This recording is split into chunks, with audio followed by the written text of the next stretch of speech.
Depuis 1992, il y a une orthophoniste qui a mis au point une méthode atypique, on va en reparler, qui leur permet de mieux vivre avec ce handicap. Delphine Renaud et Mathieu Vibo ont assisté à l'un de ces ateliers. Contrairement à ce que l'on pourrait penser, ce ne sont pas des incantations, mais des exercices vocaux. Ces adultes sont tous dyslexiques. Ensemble, ils travaillent sur les voyelles et les consonnes. Je fais en sorte qu'il y ait toujours une dédramatisation, un plaisir et une joie d'être ensemble, et du coup les résultats en découlent. Je suis venue parce que j'avais un blocage sur l'apprentissage de l'anglais depuis la 6e. Et voilà. Et donc cet apprentissage était une très grande souffrance à plusieurs étapes de ma vie, dans mon histoire professionnelle. J'avais un mur du son devant moi. Je trouve que c'est très important pour eux qu'ils comprennent qu'ils ne sont pas seuls. Et qu'en fait, leur histoire, qu'ils ne peuvent raconter à personne, quand ils la racontent ici, ils sont valorisés. Ils se disent, mais toi aussi, tu as vécu ça. Mais toi aussi. Et du coup, ils créent entre eux une espèce de communauté qui va être très efficace.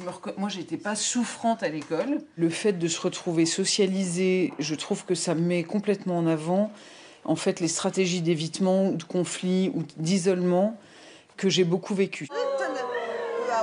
Pour les aider à mieux vivre leur dyslexie, Béatrice Sauvageau a mis au point des méthodes inhabituelles. Oui, ça ressemble un peu à une secte, on pourrait croire qu'il y a un gourou. Là, on vient de passer une séance ce matin, on a fait genre 2 exercices, et on a passé notre temps à l'écouter parler ou à écouter les autres parler. Et en fait, en même temps, tout ce que les gens disent, en fait, tu l'intègres. Et quand tu reviens, après, tu l'as passé au crible de ce que tu as vécu toi. Et waouh! Loin des séances d'orthophonie classiques, l'atelier mêle groupe de parole, mise en situation ludique et exercice de diction. Objectif, dédramatiser la dyslexie, et les résultats sont là. Je suis mieux avec moi-même et que je m'accepte avec ça. En fait, je vois ça plus comme une qualité qu'un défaut maintenant. Donc c'est beaucoup plus léger.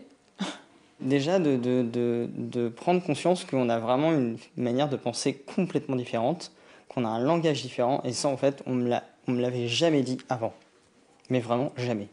Et ça vous a aidé? Mais complètement. Et encore aujourd'hui, quand je repense à des choses que j'ai vécues à l'école, et ben je me dis que si ça je l'avais su plus vite, ça m'aurait vraiment aidé, quoi. Parce que quand on ne le sait pas, on pense comme beaucoup de dyslexiques, voilà, je suis un crétin et puis j'y arriverai jamais, quoi.